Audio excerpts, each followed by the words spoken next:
ہم کریں گے ہر مظلوم کی حمایت۔ السلام علیکم، میں ہوں حورین فاطمہ اور آپ دیکھ رہے ہیں حمایتی نیوز HD چینل۔ نظر ڈالتے ہیں آج کی اہم خبروں پر۔ کراچی سے روزنامہ حمایتی نیوز کے سینئر کرائم رپورٹر حاجی عبدالغنی باریجو کی رپورٹ کے مطابق سینئر وکلا جناب ادریس الوی اور جناب محمد سلمان کی ضمانت پر رہائی کے فوراً بعد دوبارہ گرفتاری اور انہیں عدالت کے روبرو پیش نہ کیے جانے کی اطلاعات نے نہ صرف وکلا برادری بلکہ انصاف کے نظام پر یقین رکھنے والے ہر فرد میں شدید تشویش پیدا کر دی۔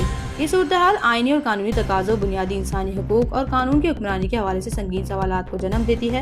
آج ملک کو 27 جون 2026 کو سندھ بار کونسل کی جانب سے اعلان کردہ صوبہ بھر کی ہڑتال کے سلسلے میں ملیر کورٹ میں جناب ایاز چانڈیو، ایڈوکیٹ مصنف کہوسو، ان کی ٹیم، جوائنٹ سیکرٹری جناب صدام ڈومکی نے بھرپور کردار ادا کرتے ہوئے عدالتی کارروائیوں کے بائیکاٹ کو کامیاب بنایا۔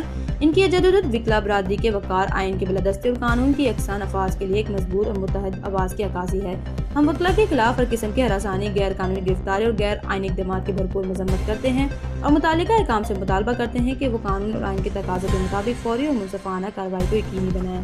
باخبر رہیے ہر جگہ ہر وقت، جانیے ملکی اور غیر ملکی حالات و واقعات یقین کے ساتھ۔